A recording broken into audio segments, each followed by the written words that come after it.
Perkenalkan, nama saya Dani Saputra Wijaya dari Prodi Pendidikan Geografi NIM 171 kelas 2023A. Di sini saya akan menyampaikan proposal saya yang berjudul Pengaruh Sungai Bengawan Solo terhadap bencana banjir di Kabupaten Lamongan. Latar belakang: banjir adalah peristiwa bencana alam yang terjadi ketika aliran air yang berlebihan merendam daratan. Banjir merupakan bencana yang sering terjadi ketika musim penghujan. Terdapat dua faktor yang mendasari bencana banjir, yaitu faktor alam dan faktor manusia. Faktor alam berupa curah hujan tinggi, kapasitas sungai rendah, dan kapasitas drainase yang tidak memadai. Sedangkan faktor manusia berupa perubahan kondisi daerah pengairan sungai, menumpuknya sampah di aliran sungai, bendungan, dan sistem pengendali banjir yang tidak tepat. Rumusan masalah: 1.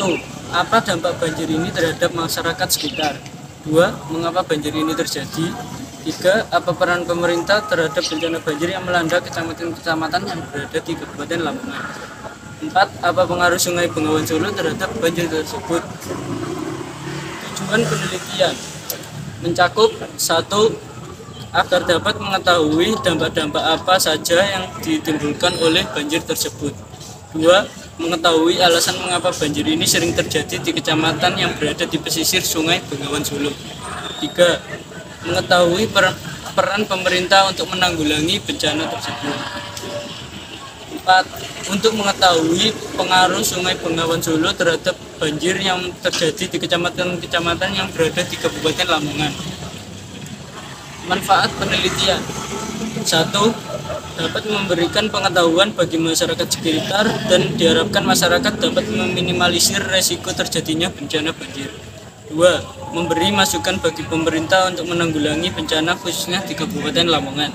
3. Dapat menambah wawasan kita semua agar selalu senantiasa menjaga lingkungan sekitar.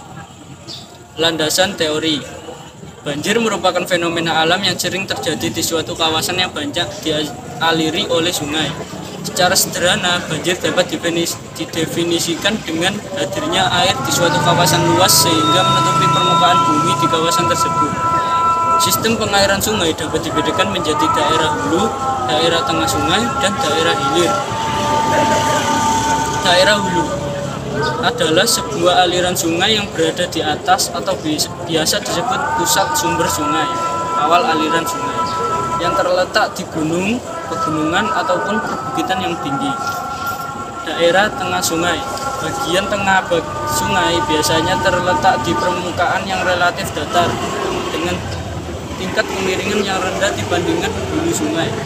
Daerah hilir: bagian hilir merupakan tempat sungai berakhir. Daerah hilir sungai sering terdapat lahan pertanian, perkotaan, dan pelabuhan. Metode penelitian: 1. Jenis penelitian. Penelitian deskriptif merupakan penelitian yang berusaha mendeskripsikan suatu gejala, peristiwa, dan kejadian yang terjadi pada saat sekarang, di mana peneliti harus memotret peristiwa dan kejadian yang menjadi pusat perhatian untuk kemudian digambarkan sebagaimana adanya. 2. Pendekatan penelitian. Metode penelitian kualitatif bertujuan untuk menjelaskan suatu fenomena dengan mendalam dan dilakukan dengan mengumpulkan data sedalam-dalamnya. Metode kualitatif lebih mengutamakan pengamatan fenomena dan lebih meneliti ke substansi makna dari fenomena tersebut. 3. Sumber data dan data penelitian.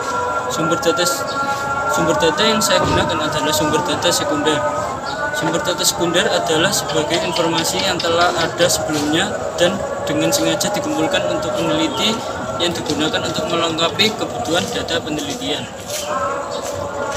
4. Teknik pengumpulan data. Teknik pengumpulan data yang digunakan adalah dokumentasi. Teknik ini memperoleh data dan informasi dalam bentuk buku, arsip, dokumen, tulisan angka, dan gambar yang berupa laporan serta keterangan yang dapat mendukung penelitian. Data penelitian.